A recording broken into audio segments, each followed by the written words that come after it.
முந்திரி வறுத்து எடுத்துக்கலாம்.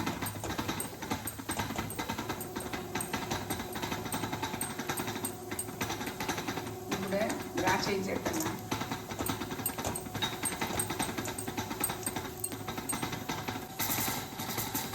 வறுத்து எடுத்துட்டேன்.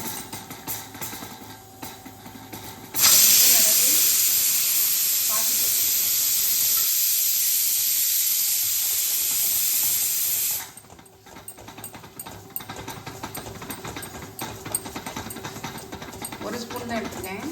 அது மாதிரி சின்ன கப்புக்கு ஒரு கப்பு அவல் இதையும் லைட்டாக வந்து இதில் நெய்யிலேயே வறுத்து விட்றலாம்.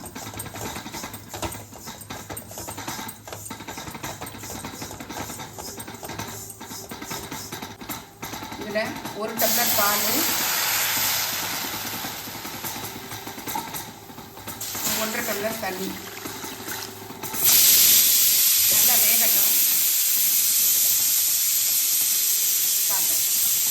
1 டம்ளர் பால், 1.5 டம்ளர் தண்ணி விட்டுருக்கேன். இந்த இது அவலும் பைத்தம்பருப்பும் வந்து நல்லா வந்து வேகட்டும். நல்லா கொதித்து வெந்து திக்காக இருக்குது பாருங்கள். அப்புறம் உள்ள இந்த பாசி பருப்புலாம் நல்லா வந்து குழைய வந்திருக்கு.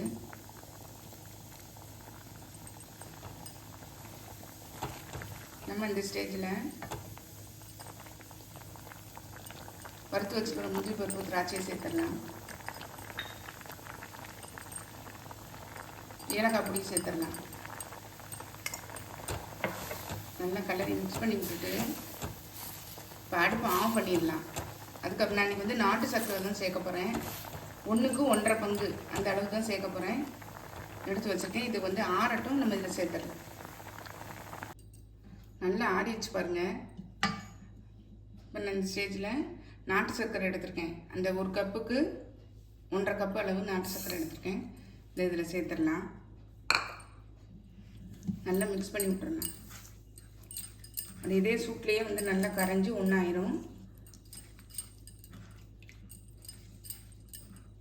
திரும்ப நம்ம கொதிக்க வைக்கணும்னு அவசியம் இல்லை.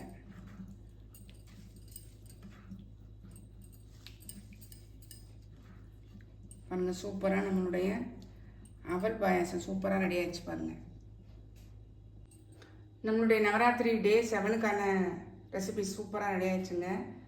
அவல் பாயாசம், க்ரீமி அவல் பாயாசம், அது மாதிரி தயிர் சாதம் க்ரீமியாக இருக்குங்க. கண்டிப்பாக ட்ரை பண்ணி பாருங்கள். ட்ரை பண்ணி பார்த்து கமெண்ட்டில் சொல்லுங்கள். லைக் பண்ணுங்கள், ஷேர் பண்ணுங்கள், சப்ஸ்கிரைப் பண்ணுங்கள். பக்கத்தில் பெல் ஐகானை கிளிக் பண்ணுங்கள். நாளைக்கு வேறு ஒரு ரெசிபியில் உங்களை சந்திக்கிறேன். பை. தேங்க்யூ.